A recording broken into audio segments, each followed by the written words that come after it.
Hey Nathan, how are you? Good. How are you? Yeah, good, thanks. We were just saying I could not figure out how to join the live link in Alpha Posse. So here's a Zoom, and we'll hopefully people will come across in time. So look, let's get started. Thanks so much, everyone, for joining this morning. I'm really excited to take you through this today. I'm Katie O'Keefe. I am a GMB trainer, and have been. Oh, for I think it's nearly it'd be 3 years now. I've been a trainer for. I became a trainer for probably different reasons to most trainers.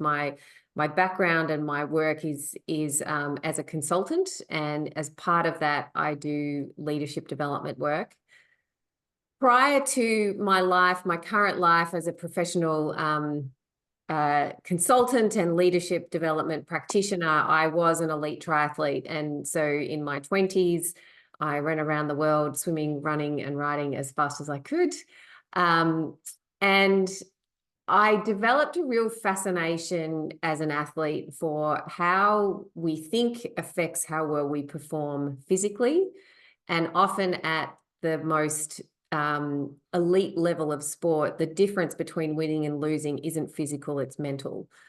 And that, for me, sort of kicked off this: how does our body and brain work together as a system in athletic performance, in not only how we move our bodies, affects how well we perform, but how we use our brains and what goes on inside our brains and our minds affects how well we perform physically. Towards the end of my triathlon career, when I decided I was too old, too slow, too injured, and had to grow up and get a real job, I started doing some coaching. And it was through coaching that I really discovered I'm at my best when I'm helping others be at their best. That, being an athlete is very selfish and it's very individually focused, certainly in my sport. And that opportunity to help others learn and grow, the opportunity to help see others improve and discover their own best through what I was able to give them and support them with, was just wonderful for me. And so that for me was like, okay, so what am I going to do with my life? And that led me down a path of learning and development. And so bringing together these two worlds of helping people be at their best, but not in athletic sense, in a workplace sense. I then realized that as we sort of get into the workplace, leaders have an exponential impact on the lives of many. And if we can help leaders be at their best, we can actually help lots and lots of people be at their best, both in a leader's personal life as well as in their work life. As I got deeper into this world of leadership development, then I came across a lot of work around, or actually not a lot of work, but a little bit of work that talked about leaders as cognitive athletes, not physical athletes. And physical athletes earn a living out of how well our bodies work. Cognitive athletes earn a living out of how well our brains work and our ability to think clearly, communicate effectively, problem solve creatively, and handle pressure, be at our best in all these really difficult situations. And that requires a brain that is functioning really well. The body and brain work together as a system. And what we learn through this is actually a lot of the things that have our brain working at our best actually come physically from our bodies. And so this was a really exciting discovery for me, that it's sort of, I was like, I'm passionate about movement, passionate about exercise, and really wanted to find a movement method that I could integrate into the work that I do with leaders. So this was probably 5-6 years ago now, had a neck, you sleep funny and you wake up and your neck, oh my God, what have I done to myself? So I was Googling neck rehabilitation exercises, neck mobility exercises, found a GMB clip with all these amazing neck mobility movement. And that just took me down this GMB rabbit hole about 6 years ago, looking at their website, looking at the programs. I decided to do Elements, and that was, way back before the current platform of Elements. It was an 8-week guided program with daily suggested movement. And I really fell in love with the method. I fell in love with the philosophy and realized that it was everything I was looking for a movement method to integrate into the work I do with leaders. It covers every type of physical movement that affects our brains in different ways, except for steady state cardio. So I would, the work that I do with leaders integrates some steady state cardio as well. So that's sort of taken me to here, and I've built a program that I call the Body Brain Reset. And that program is built, it's an 8-week program built around the foundational practices of exercise, sleep, nutrition, and breath work. And the movement sessions in that program, we do 2 movement sessions a week that are GMB-based movement sessions. On top of that, I then I run a Wednesday morning class where I teach GMB, locomotion and strength, and I do a Friday morning handstand class as well. So GMB is now heavily integrated into my life, but very much in this context of cognitive athletics rather than physical athletics and leadership development, helping leaders be at their best. So today, what I want to take us through today is a little bit of background. What is heart rate variability? Then getting into what is biofeedback breath work, doing some live guided breath work practice using the Elite HRV app. And I'll finish with showing some resources and tools to be able to do this without the Elite HRV app. But it's kind of fun to see it live and see what happens to your system as you're working through it. So just taking a step back from HR variability for a moment, kind of into the bigger picture of the body-brain system and why I even use heart rate variability. So really what this is all about is how do we optimize our body-brain system to realize our human potential every day? And that is the human potential that you set for yourself with the goals that you set for yourself, whatever it is that you want to achieve. And so this is not about any specific outcome. It's about how do we optimize our system so that we can do whatever it is we want to do to the best of our ability. There's 4 big ideas from neuroscience that underpin this idea of a system. There's others, but there's 4 that in particular that I draw upon. The first is that we're biological organisms and our energy is finite. And this is an unfortunate reality of being human. We have limited energy, and the really important implications of this are first of all, we have to understand how much energy we have available. We need to manage that energy in a way that optimizes the amount of energy that we're using for whatever it is we're seeking. We need to understand and appreciate how to replenish our energy at different points in time. And we also really need to get an understanding of how much energy are we drawing upon, and is that really needed? So if we approach something with a really negative, stressed out mindset of this is going to be really hard, I'm not going to do very well, I don't know, and that draws so much more energy towards that task than if we approach something with a sense of, I've done the work, I know I can do this, I'm confident about it, and immediately we're in a more calm state and drawing less energy for that task. So really appreciating we're biological organisms and our energy is finite, so managing and replenishing our energy for high performance. The second big idea is the brain works from basic to complex in that order. And this, when I first learned this, it was really kind of mind-blowing. The brain's primary role as an organ in our body is to keep us alive. For all of its wonderful complexity and mysteries and power that our brain holds, its primary purpose as an organ in our body is survival. And it manages that and fulfills that role in this really significant order of basic to complex. And so the basic part of the brainstem, is the oldest part of our brain. All living organisms have a brainstem. And that manages and monitors our basic physical functions that keep us alive. So heart rate, blood pressure, respiration, body temperature, digestion, all those basic functions to keep us alive. And that is basically unconscious. So we are not conscious that this is happening, but it's always going on. There's always this feedback going on between the body and the brain for these basic functions. A really good example of this is thirst. If you are thirsty, that is your body giving your brain a message that you are dehydrated. So by the time you register you're thirsty, you're already about 10% dehydrated. Your brain then directs energy to the body and sends messages to get up and go and get a drink of water. Go and find. It's so funny. Whenever I do this, someone always takes a drink. And if you don't listen to that message at that point in time, for whatever reason, you're either too busy or they don't have any water available to you, that signal to get a drink of water gets louder and louder and louder until you might have said to yourself at some point in time, I'm so thirsty, I can't even think straight. Because that is exactly what is happening. The energy in your brain is just not here at all in your prefrontal cortex, which is where you do all your thinking straight.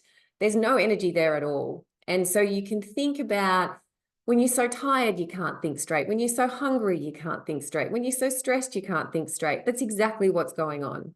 So your brain is directing energy into the body to deal with whatever is going on that is threatening your survival.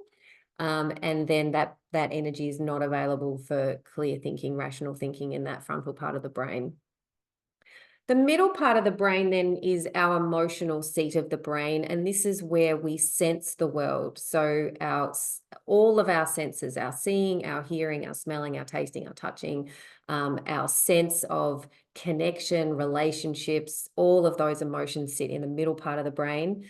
And then we make sense of those experiences and those feelings with the frontal part of the brain. So everything is first processed emotionally. And if in that initial emotional processing, there's a sense of threat to survival, the energy is directed away from the prefrontal cortex into the body to deal with that threat to survival. We get all those physiological responses, those neurotransmitter responses, so raised heart rate, dopamine production, cortisol production, all of those things that are fundamental to our survival as human beings in the short term, but have a long-term cost on the body and the brain. So really appreciating this basic to complex order in which the brain works starts to help us understand we need to nourish our brains from basic to complex.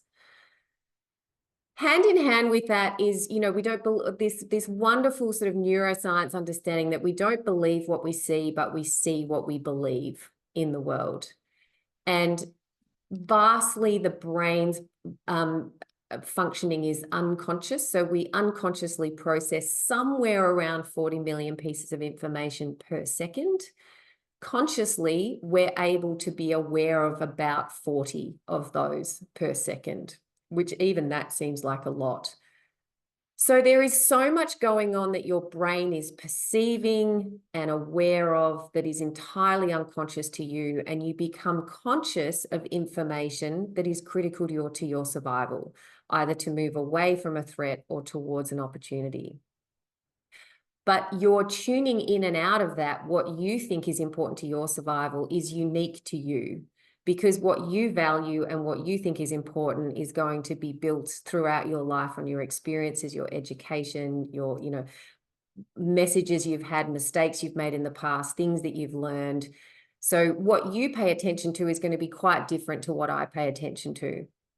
So a really interesting exercise, and I try to do this every day, is when you walk an area in the world that you always walk, try to notice something new and different on that walk. And I do this nearly every day. I live on the same street as our office that I'm in now, and it's about a 500-meter walk between our office and home. And I try and notice something new every day. And then I was doing this walk with my 7-year-old son the other day, and he said to me, "Oh, Mum, whenever I see that, I always feel so scared."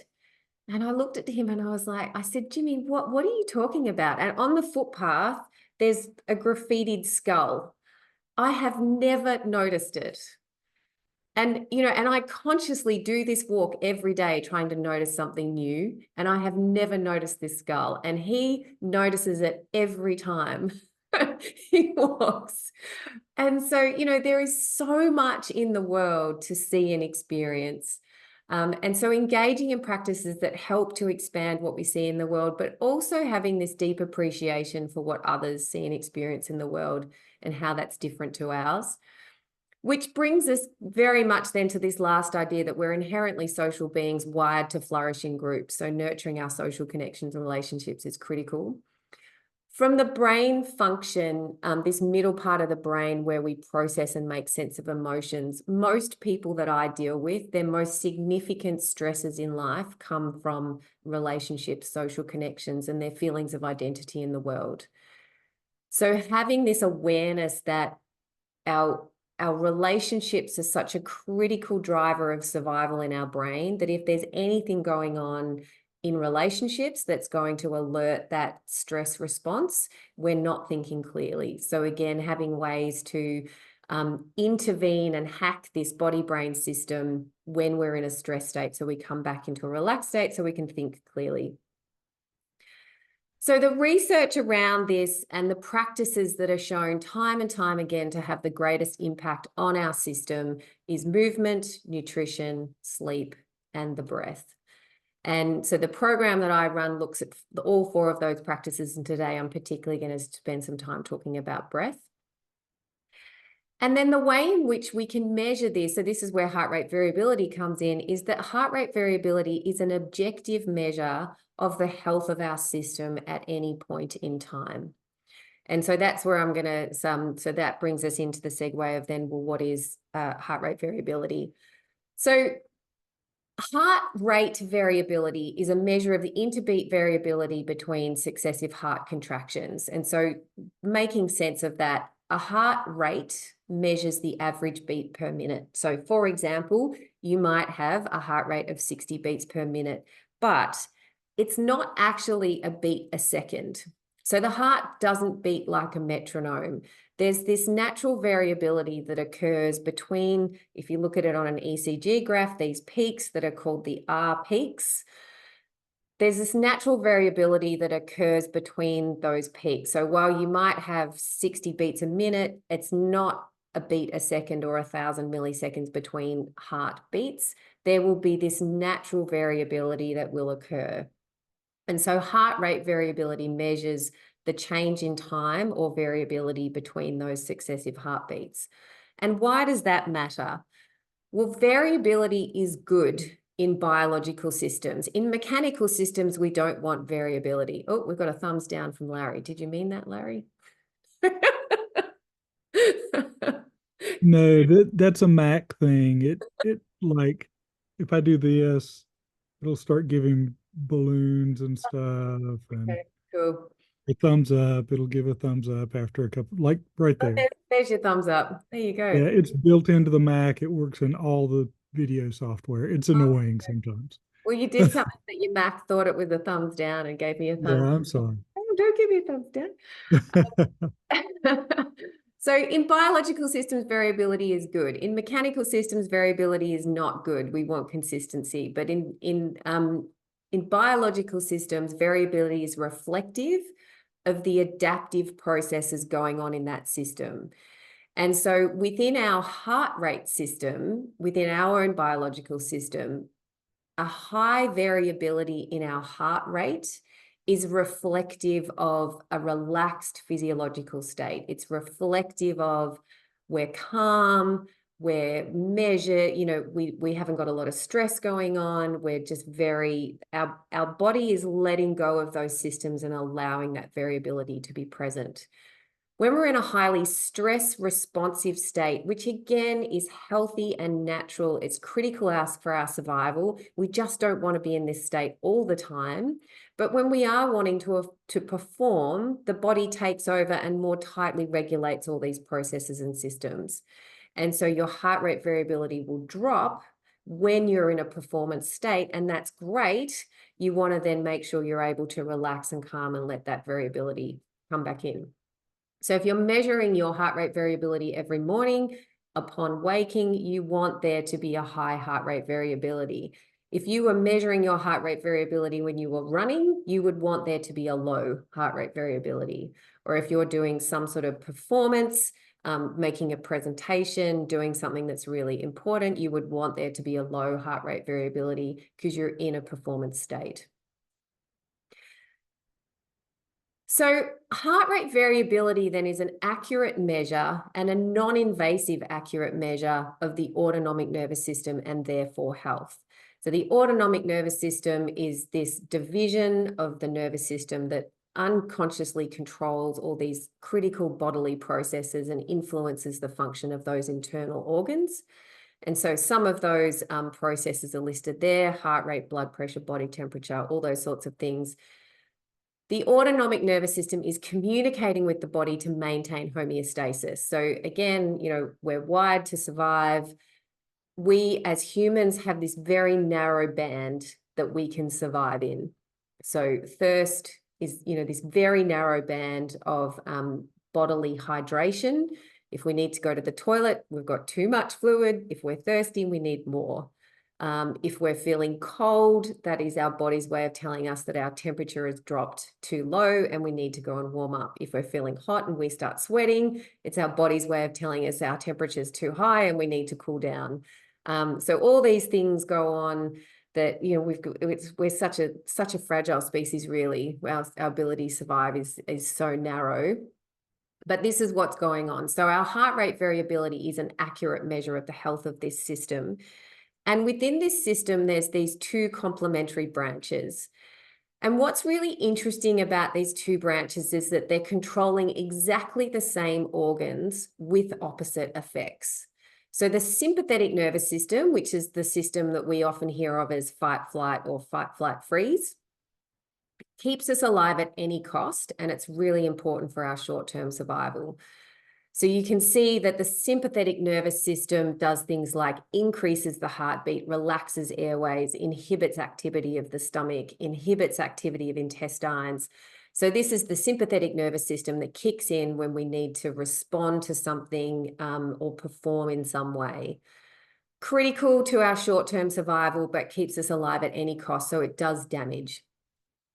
The parasympathetic nervous system on the other side, or the rest and digest system, is critical for our long-term survival because it cleans up the damage done by the sympathetic nervous system. And you can think of these as like an energy flow and a light switch, or like the engine in the car and a brake. The sympathetic nervous system is always running. It's always active. It's never off. What the parasympathetic nervous system does is comes in and acts as a brake when we need it, and then releases the brake when we need it. So what heart rate variability measures is the strength of the parasympathetic nervous system to act as a brake on the sympathetic nervous system. And that strength of the brake is really critical because we want to be able to release the brake when we need to release the brake. We don't want the brake to be on when we're actually trying to perform. And you can have an overactive parasympathetic nervous system, which means the brake is just on all the time, which is also a stress response. I read this wonderful quote the other day, which was, if you don't give the body what it needs, it will demand it of you. And so that, when you get sick, you get injured, or you burn out completely, that is often the parasympathetic nervous system just saying, I am not going to let the brake off because you have got to rest. So we've got these two complementary branches. Then within that, we have the vagus nerve. And so the vagus nerve is the longest nerve of the autonomic nervous system, and it connects all those fundamental organs within our body. It's providing this sensory and motor information back to the central nervous system. And the really interesting about the vagus nerve is when the vagus nerve is stimulated, it activates the parasympathetic nervous system. When the vagus nerve is not stimulated, the sympathetic nervous system is active. So we start to appreciate how fundamentally important the vagus nerve is within this overall parasympathetic and sympathetic nervous system activation. So you might have heard the term vagal tone, and that really refers to the activity and function of the vagus nerve.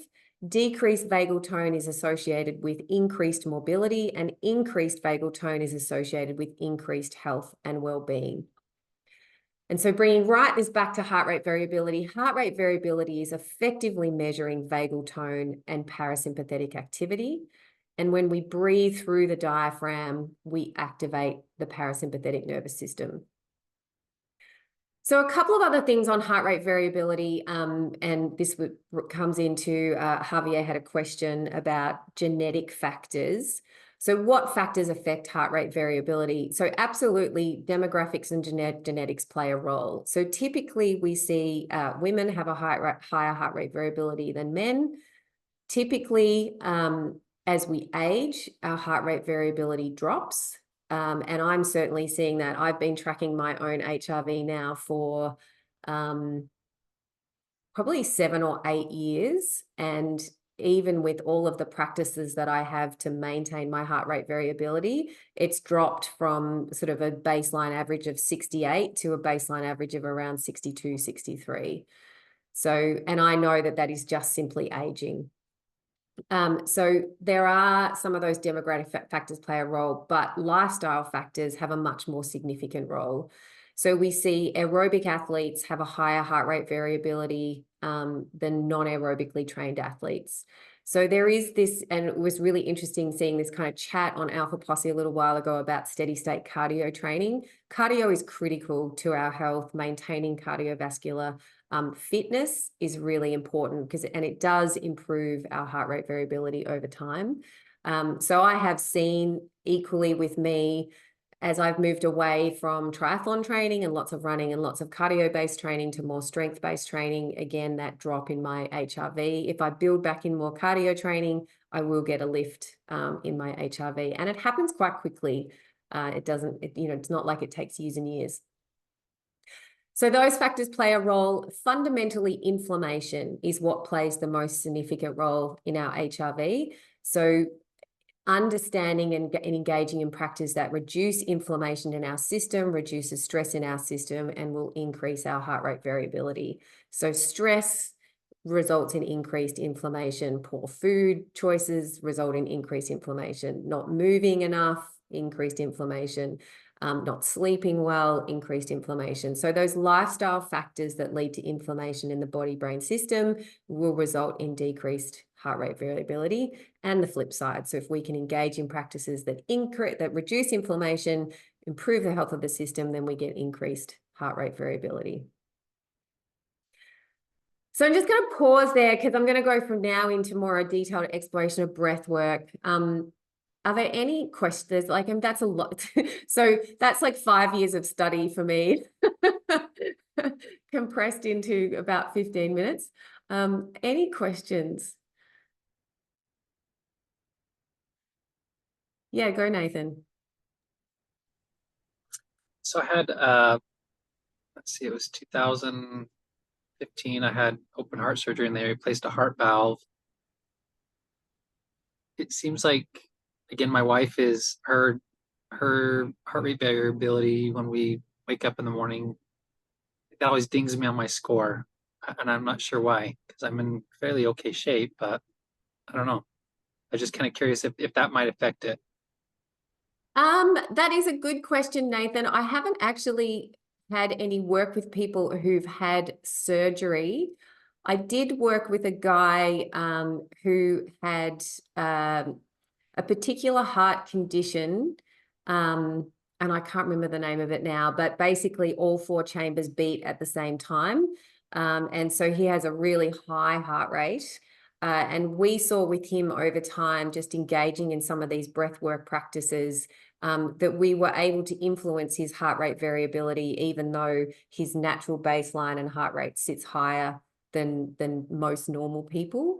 So, my kind of educated guess on that would be, I suspect the heart surgery would absolutely have an impact. But even with that, you could look at your baseline over time and be able to influence that baseline over time through some of these practices. But one of the fundamental things we talk about with heart rate variability is don't compare yours to others with some sense of that's where I want to get to, because it's just so unique to you. What we want to do is compare our own baseline over time and be trying to see change in our own baseline relative to ourselves, but not relative to others. All right, sounds good. Other questions? No? Good. All right. Well, let's have a look at breath work. Just some foundations of breath work, and then we'll go into some practices. So heart rate variability measures how well our nervous system is working and our ability to move between a stress response and a recovery state. Breath work, and particularly HRV biofeedback breath work, is a process of measuring our live heart rate variability and using the feedback information in conjunction with other changes to support desired physiological changes. So you can play with heart rate variability and this sort of live idea of biofeedback by, I'm going to go for a walk and see what happens. I'm going to go for a run and see what happens. I'm going to lie down and see what happens. So it's biofeedback in the sense of I'm going to do something different and see what happens. Breath work then is very much breathing to activate the vagus nerve, to activate the parasympathetic nervous system, to then elicit this desired physiological response of rest and digest. So it's sort of this really interesting thing where it's an unconscious process that we can consciously change to elicit a physiological response that would otherwise happen unconsciously. So it really is, in very true sense of the word, a hack, if you like, but we're hacking the system in the way it's designed to work. So we're consciously changing a process that is otherwise largely unconscious. There's very few of our unconscious bodily processes we can consciously change. One of the other really interesting things is vision. And Andrew Huberman's got some really interesting research on consciously changing your field of vision to elicit an unconscious response of relax or focus. And that's sort of driven by when we are in a deeply focused state, our vision gets very narrow. And when we're in a really relaxed, calm state, our vision gets really wide. So if you need to deeply focus on something for, like studying or doing some work or something, you can use that natural unconscious system in a conscious way by choosing a point on the wall and focusing intensely on that for 2 minutes. It's really hard to do, but that will put you into a state of focused concentration, and you'll find you'll be able to much more readily focus and concentrate for a period of time. Or if you're feeling stressed and anxious and you need to relax, you can use your vision to just take in as much as you can. And then that conscious use of vision will stimulate that unconscious bodily response of relaxation. So vision and the breath are kind of only two of our unconscious processes that we can consciously use to elicit this physiological response. And resonance or coherence breathing is breathing at a very specific rate, which synchronizes our respiratory and cardiovascular systems. So I'm going to do some work today with resonance frequency breathing, and then we'll look at some other breathing patterns as well. So resonance, understanding this a bit more deeply. So we have this natural bodily process or a system called respiratory sinus arrhythmia, and that is effectively when we breathe in, our heart rate goes up, and when we breathe out, our heart rate goes down. On the other side of that, we have this baroreflex system or response, that when we breathe in, our blood pressure goes down, and when we breathe out, our blood pressure goes up. Now, these two systems create a frequency in the body, and when we breathe at a very specific pace, which is this resonance frequency pace, we bring these two systems into matching frequencies, which has a very powerful response in the body. So interestingly, they've found that and what I love about science is it's actually providing evidence to ancient wisdoms and practices. So that, this ancient kind of breath work practice of pranayama, which is often 5.5 breaths per minute with a 5.5 second inhale and a 5.5 second exhale, actually brings our body into resonance frequency. And when you look at resonance frequency patterns, it's anywhere from 5 seconds in, 5 seconds out as a matched frequency, to kind of 4 seconds in, 6 seconds out as a more extended exhale to activate more parasympathetic nervous system activation. Because as we breathe out, our heart rate goes down and our heart rate variability goes up. So I prefer the 4-6 pattern, 4 seconds in, 6 seconds out as the resonance frequency pattern. But we encourage people to play with all the patterns and see what works best for them. So when you are doing this, and if you're doing this with live feedback, the way you can tell through live feedback of whether or not you're kind of in this resonance frequency is you get this maximum amplitude of inhale and exhale. And in particular, the crest of your heart rate occurs at the crest of the inhale, and then the bottom of the heart rate crests in the valley of the exhale. So you see these things come into, natural alignment and frequency. So we're going to have a look at this live in the system. So as we're doing this, a couple of cues to work through, and you'll see on this little image here, the lungs and the diaphragm. So one of the things we want to think about is low and slow breathing, not deep breathing. Often when you say to someone, take a deep breath, they go, and it's all up here in the chest. Whereas a low and slow breath, really think about a normal sized inhalation that brings your breathing right down into the lower 2 ribs here. So the diaphragm sits as like an umbrella. And when you breathe in through the lungs into like low into the lungs, it will make the diaphragm drop down. And as you breathe out and the lungs deflate, the diaphragm will come up. So what we're trying to do, and if you sort of close your eyes and you really focus on it, you can feel the diaphragm drop down on the inhale. And in particular, if you do a long extended exhale and you just keep breathing out,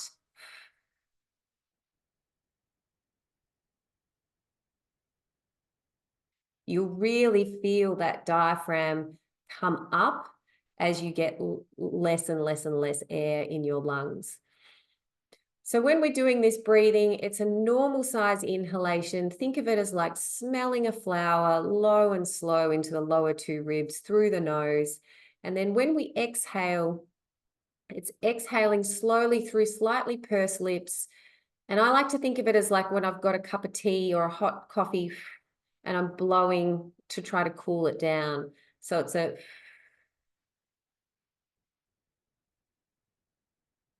So you're controlling the exhale through slightly pursed lips.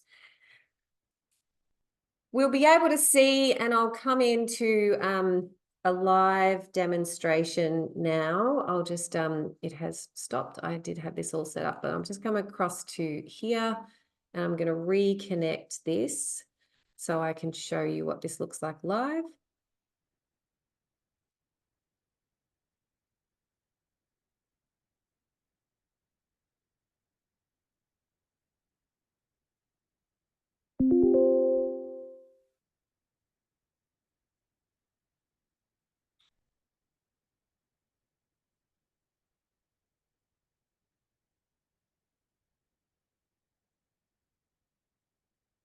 So this is the Elite HRV app.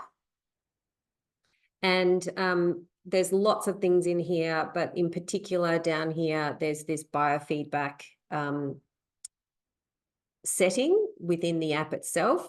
And there's all these different breathwork practices, which have different ratios of inhale to exhale. So I'm going to go through those at the end of today as well to show you a few of those. But we're going to have a look at resonance today, and the resonance frequency setting in this app is 4 seconds in, 6 seconds out.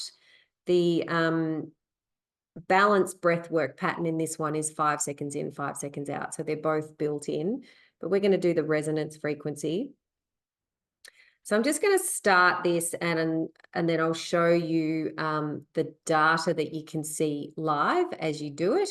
And then at the end of this 5 minutes, I'll show you the data that's available at the end and how you can understand that as well. So it'll bring us in. And so you can see here as the practice starts, we breathe in, yeah. breathe out, It's interesting that it comes through the breathe in, breathe out, that's the only one now. So you can see here on the screen, breathe in, got heart rate variability and heart rate. And breathe out, this graph here shows the live heart rate variability graph. And if I breathe in, to the right, I get a live heart rate graph.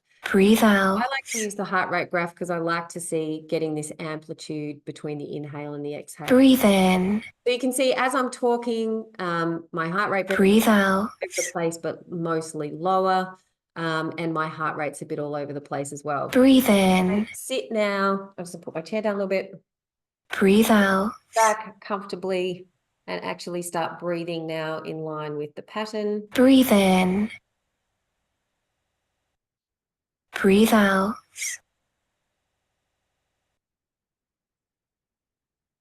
breathe in, breathe out,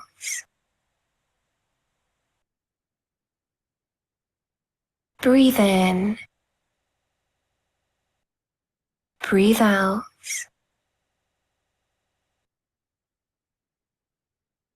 breathe in, breathe out,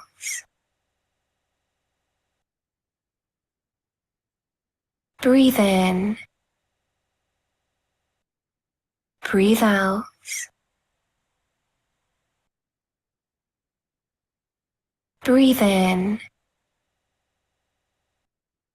breathe out, breathe in, breathe out,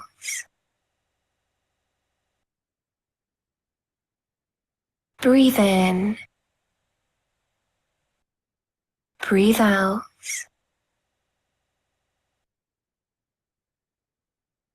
breathe in, breathe out,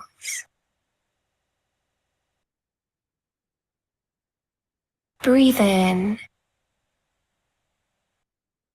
breathe out,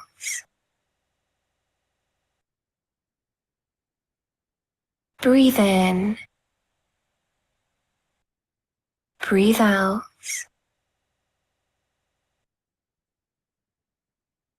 breathe in, breathe out,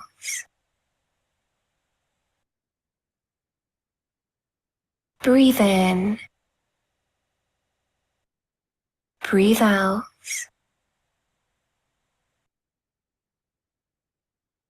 breathe in, breathe out,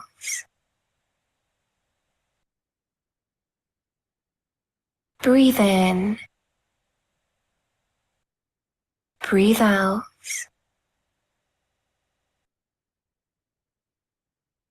breathe in, So you can see there 3 or 4 breaths in, you started to see that nice high sort of amplitude between the increase and decrease in the heart rate. You saw the heart rate variability start to settle and increase. And then at the end of the session, you can come in and see then the detailed data. And the detailed data that you're looking at is there's a few different things here without going too deep into the sort of the science of it at this point. But a couple of data points here. The RMSSD is a really powerful measure of the space between heartbeats. It's a mathematical calculation, but it's one of the measures that we track and we want to see increasing over time. The SDNN then is the standard deviation of those spaces between heartbeats, so how much each of those differ by. And again, we want to see that increasing over time. The bottom part of this then is the frequencies, and the resonance frequency, so the actual frequency that we produce when we're in a state of resonance is 0.10.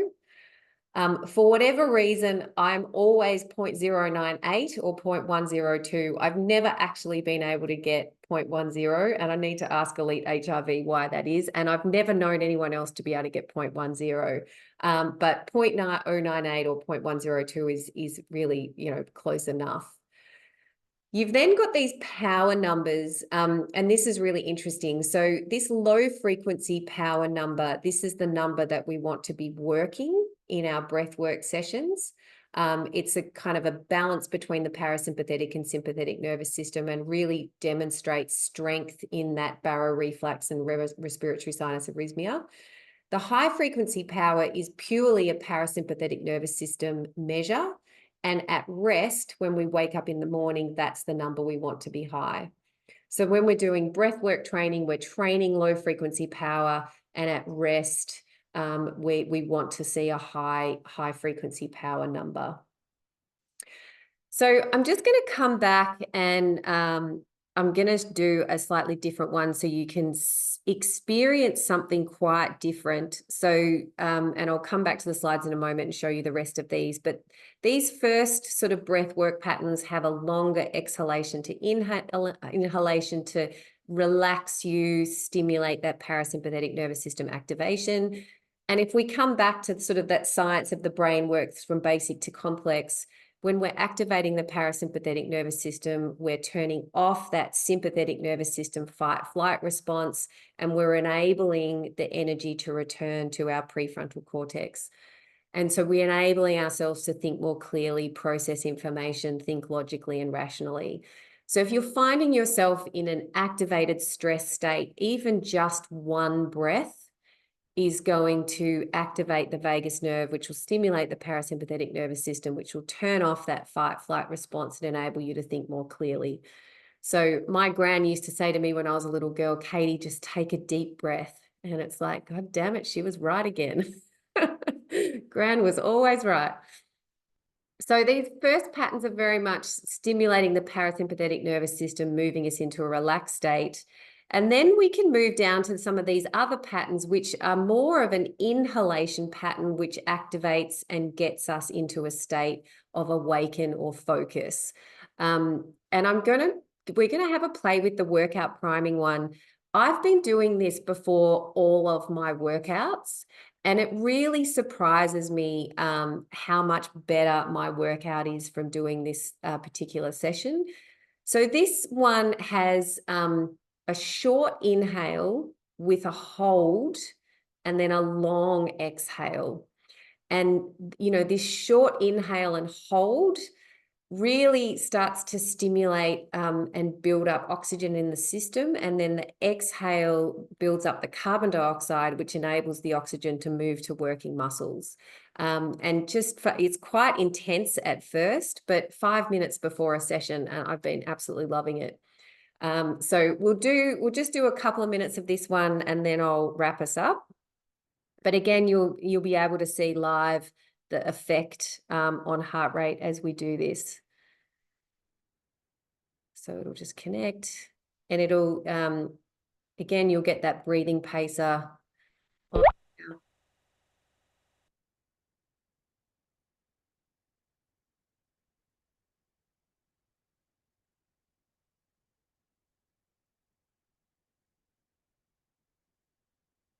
Breathe in.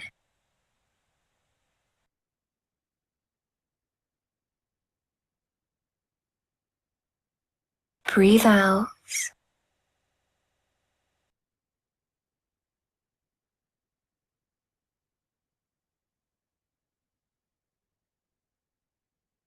Breathe in.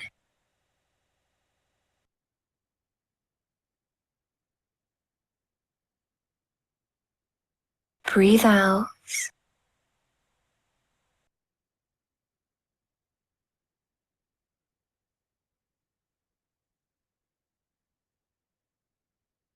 Breathe in.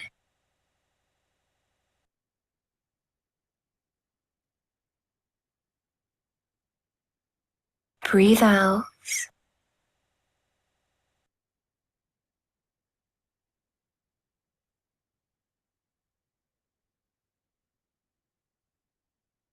Breathe in.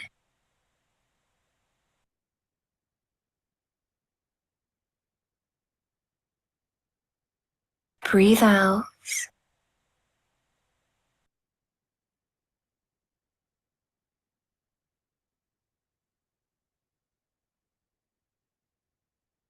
Breathe in.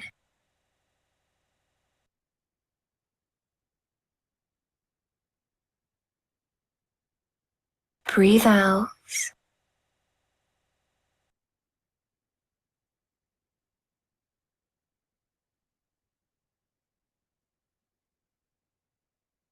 Breathe in.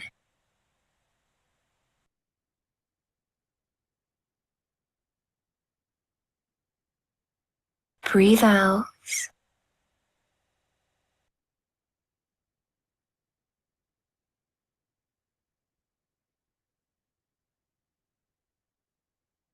Breathe in.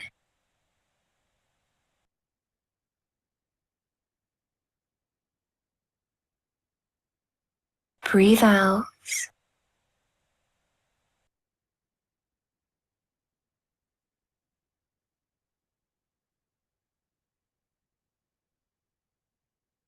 So super interesting, completely different pattern.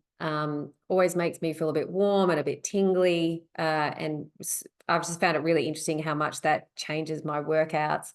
If again, if we come and look at the numbers on the back end, the heart rate graph looks quite different here. You can see the holds and how that changes those peaks and troughs. And you can see slightly different changes in the numbers there. I often find the low frequency power reading that I get from that breath work is sky high compared to other breath works. And so I think, again, it's, really getting you into that state and ready to perform physically through that particular pattern. So just coming back to the slides, and obviously I'll make all these available, but there's the data is there. This slide just explains that data that we talked about before, so I won't go through that now, but the slides are here for you afterwards if you want a refresher. The preset guided breathwork patterns in the app, these 4 numbers are inhale, hold, exhale, hold. So you can see how those patterns change to being more balanced into then a much, this awakened pattern is a 6-second inhale and a 2-second exhale. So you could really see how that would activate the sympathetic nervous system. Focus then is balanced in a slightly different way, that workout priming 3-6-12. Post-workout recovery, I love that one as well. It's a 5-second inhale, 8-second exhale. And this deep calm pattern, this 4-1-8-1, I do that for 10 minutes every night before bed and sleep really well. I notice the nights that I don't do it, I don't fall asleep as well and I don't stay asleep as well. So just 10 minutes is amazing. In terms of the research around breath work and coming over to some of these resources, these are some ones I really like on YouTube and I use at different times for different reasons. But there's loads more, like you can specifically do DMT breathing, which makes you feel a bit high, and that's quite fun. There's lots of other breaths per minute. You can look at 3 breaths per minute, 4 breaths per minute in this coherence pattern. So there's loads there, but these are just a few that I really like. Andrew Huberman did a really interesting piece of research last year on breath work and meditation. He had 5 groups in his research study. 1 group was a control group, they did nothing. 1 group was a meditation group and did 5 minutes of mindful meditation a day. The other 3 groups were breathwork groups and they did 5 minutes of breathwork a day. The 3 breathwork patterns were cyclic sighing, box breathing, and more of that holotropic hyperventilation breathing. Interestingly, he didn't do a coherent breathing in his research, which to me, I'm a little bit critical of, because the coherence breathing pattern has the most research attached to it. So I'm surprised he didn't do a coherence breathing group. But aside from that, all 3 breathwork groups had a better outcome than the meditation group. All 4 study groups had a better outcome than the control group. And the breathwork pattern that had the best result was cyclic sighing. And so cyclic sighing is like a double inhale followed by a big exhale. So that pattern isn't in the Elite HRV app, but you could do an open session and have a look at that.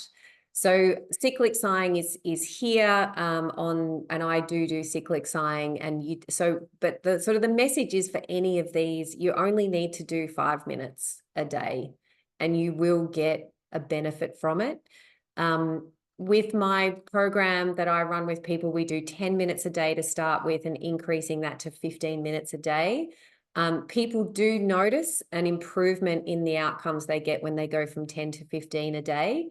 But everyone without fail says to me, I cannot believe what a difference 10 minutes a day of breath work is making to my life, to my sleep, to my stress management, to my, just how I show up every day. And that's it. That's all I've got. Any questions?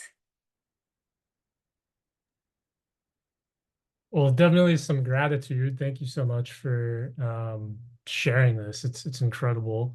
One question that came up for me is around the accuracy of what is being used to measure heart rate variability.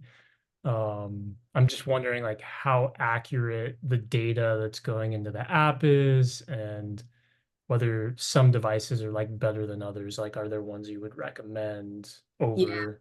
Absolutely. Over And so it's a really good question. So there was recently, last year, a study done on the Elite HRV app, and they found it overall to be very reliable and very accurate.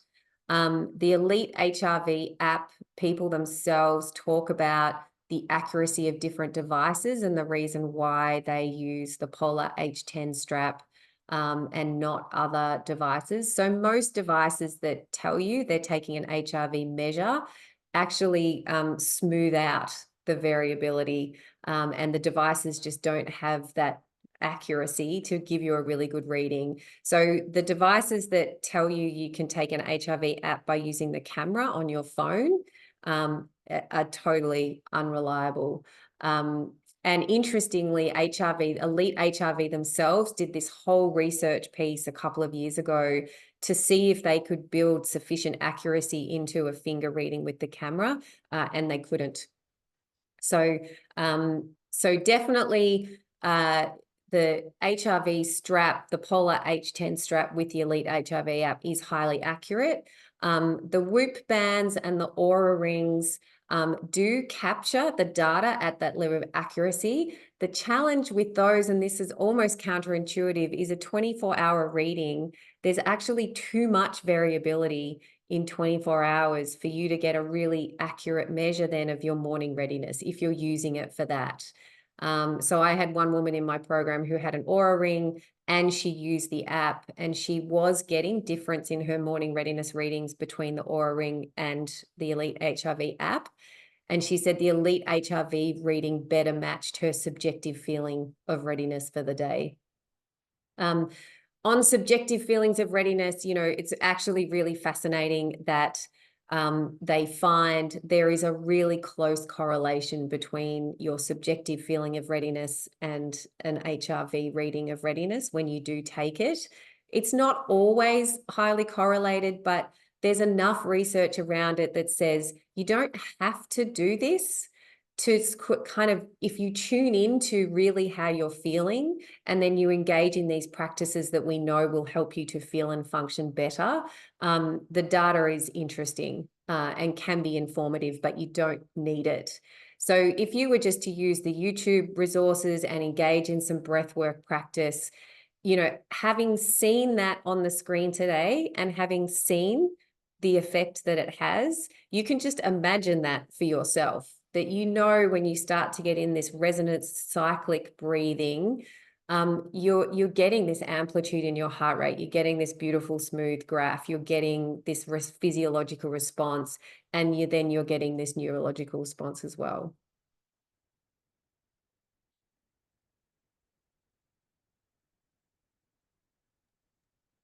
Very So cool. I've read some books.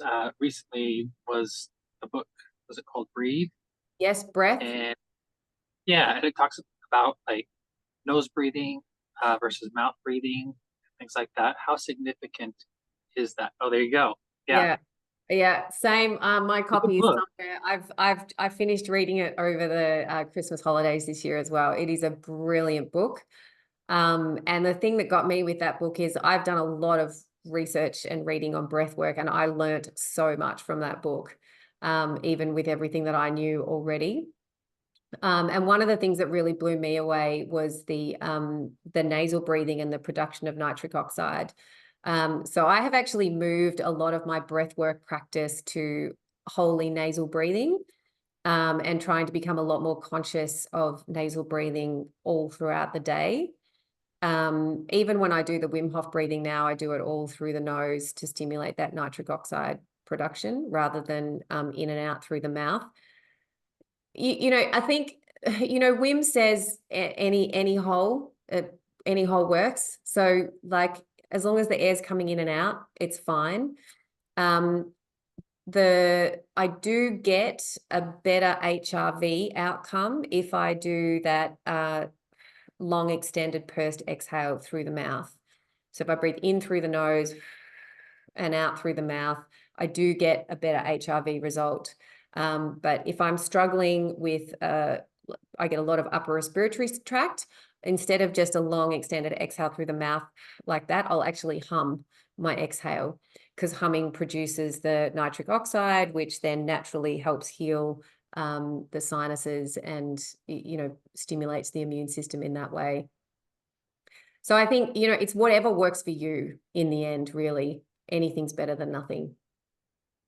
Yeah, I've actually I tape my mouth at night. Like I do the whole thing. Like I've read the book twice. It's really good. Yeah. I think it's helped me. But like my stats are a little bit better in the morning. I sleep a little bit better. Yeah. But yeah, just Yeah. curious. I find if I tape my mouth at night, I seem to wake up better. That's been interesting. And so I don't tape my mouth every night anymore, because I think I'm less mouth breathing now because I taped it for so long.